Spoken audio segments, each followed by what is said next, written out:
Hello బాగున్నారా? ఈరోజు నేను కరివేపాకు పొడి చేస్తున్నాను. ఇది కరివేపాకు పొడి అనడానికి లేదు, ఎందుకంటే కరివేపాకు ఉంది, మునగాకు ఉంది, పుదీనా ఉంది. మూడు కడిగి మంచిగా ఆరబెట్టాను. బాగా ఎండిపోయిందనమాట. మా ఫ్రిడ్జ్లోనే డ్రై అయిపోయింది అది.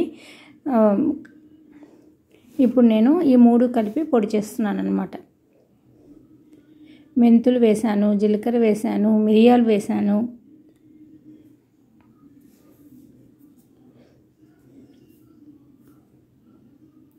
కరివేపాకు ఎప్పుడు తెప్పించినా నేను కడిగి ఆరబెడతాను. తర్వాత కవర్లో వేసి లేకపోతే డబ్బాలో వేసి ఫ్రిడ్జ్లో పెడతాను. అది డ్రై అయిపోతూ ఉంటుంది తొందరగానే మా ఫ్రిడ్జ్లో. సరే అని చెప్పేసి ఇట్లా చేద్దాము, కరివేపాకు పొడి చేసి పెట్టుకుందాము అని చెప్పేసి ఇట్లా చేస్తున్నాను అనమాట. ధనియాలు వేశాను, మిరపకాయలు వేశాను.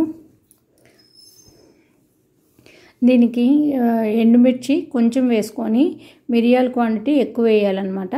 తర్వాత మినప్పప్పు వేసుకుంటే చాలా మంచి టేస్ట్, స్మెల్ బాగుంటుంది. శనగపప్పు క్వాంటిటీ తక్కువ ఉండాలి, మినప్పప్పు బాగుండాలన్నమాట. శనగపప్పు ఒక 2 స్పూన్స్ వేసుకోవచ్చు, మినప్పప్పు ఒక 4-5 స్పూన్స్ అలా వేసుకోవచ్చు అనమాట. నేను ఓన్లీ మినపప్పు మాత్రమే వేశాను. మినపప్పు కొంచెం మంచిది కదా హెల్త్కి అనేసి ఒక చిన్న కప్పుడు మినపప్పు వేశాను, ధనియాలు వేశాను, మిరియాలు వేశాను, కొంచెం జీలకర్ర వేశాను. ఇప్పుడు మంచిగా ఫ్రై చేస్తున్నాను. ఎండుమిర్చి వేశాను. ఎండుమిర్చి తగ్గించవచ్చు.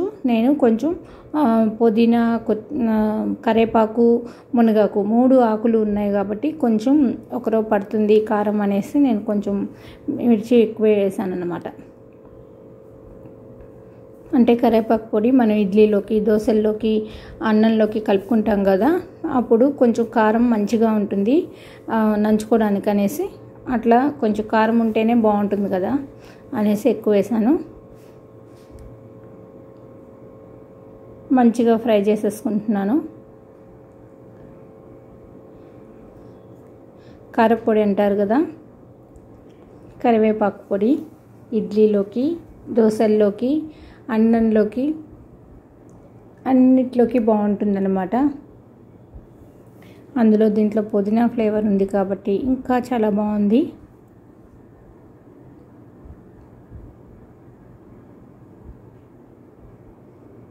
ఇవి మంచిగా నిదానంగా వేయించుకోవాలన్నమాట. తొందరపడి వేయిస్తే అంత మాడిపోతుంది. మెల్లగా వేయించుకుంటేనే బాగుంటుందన్నమాట. మినపప్పు స్మెల్ తెలిసిపోతుంది మనకు. ఇది చూసారా ఎలా డ్రై అయిపోయిందో ఫ్రిడ్జ్లో పెడితే.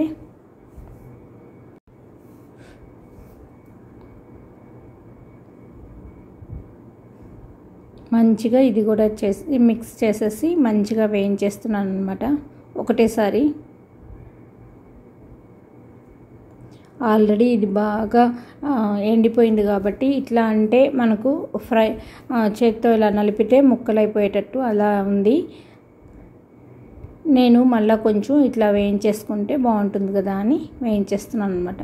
ఇప్పుడు ఎంత మంచి వాసన ఉందంటే పుదీనా, మునగాకు, కరివేపాకు వేగుతున్న స్మెల్ ఇల్లంతా ఉందన్నమాట గుమాలిస్తూ. అంత బాగుంది. పుదీనా పొడి చేసి చూడండి ఎవరైనా.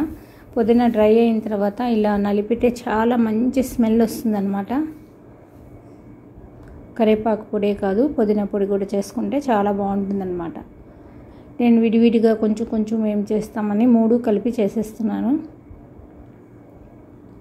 ఎందుకంటే మనకు ఆకుకూర క్వాంటిటీ ఎక్కువ ఉండాలి, మిగతా క్వాంటిటీ తక్కువ ఉండాలి. అప్పుడే మనకు తీసుకున్న 1 స్పూను 2 స్పూన్స్ మనం వేసుకుంటాం కదా రైస్లోకి, మనం క్వాంటిటీ ఎక్కువ తీసుకున్నట్టు ఉంటుందన్నమాట.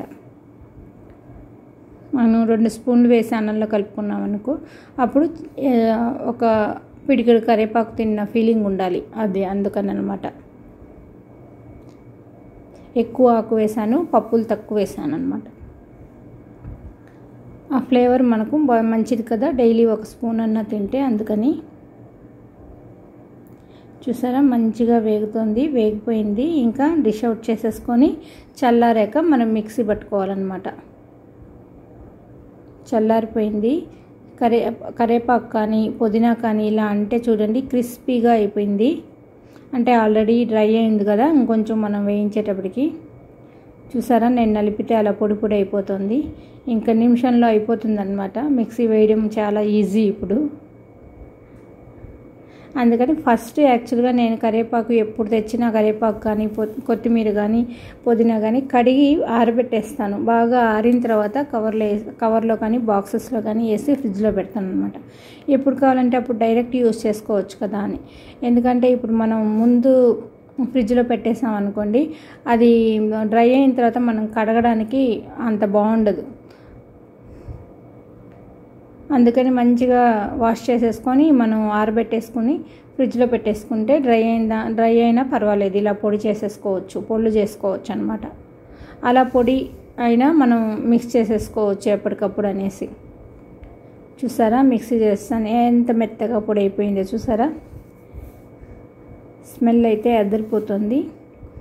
వేడి అన్నంలోకి నెయ్యి వేసుకొని, నెయ్యి కానీ నూనె కానీ వేసుకొని తింటే చాలా బాగుంటుందన్నమాట కరివేపాకు పొడి. దీంట్లో ఇప్పుడు మనం మునగాకు మెడిసిన్ కింద అనమాట. పుదీనా, మునగాకు ప్లస్ కరివేపాకు 3, అందులో మిరియాలు, ధనియాలు, ఎండుమిర్చి ఎంత ఫ్లేవర్ ఉందో చూసారా. ఇది ఒక మెడిసిన్ వాల్యూ కాబట్టి మనం డైలీ యూస్ చేయొచ్చు. ప్రతి దాంట్లోకి రైస్లో ఒక ముద్ద తినొచ్చు రోజు, లేకపోతే ఇడ్లీలోకి నంచుకోవచ్చు. ఈ వీడియో మీకు నచ్చినట్లయితే లైక్ చేయండి, షేర్ చేయండి, సబ్స్క్రైబ్ చేయండి. థ్యాంక్ యూ అండి, బాయ్ అండి. ఇలాంటి రెసిపీస్ మీకు ఎన్నో కావాలంటే నా ఛానల్ని సబ్స్క్రైబ్ చేసుకోండి. ఓకే అండి, బాయ్ అండి.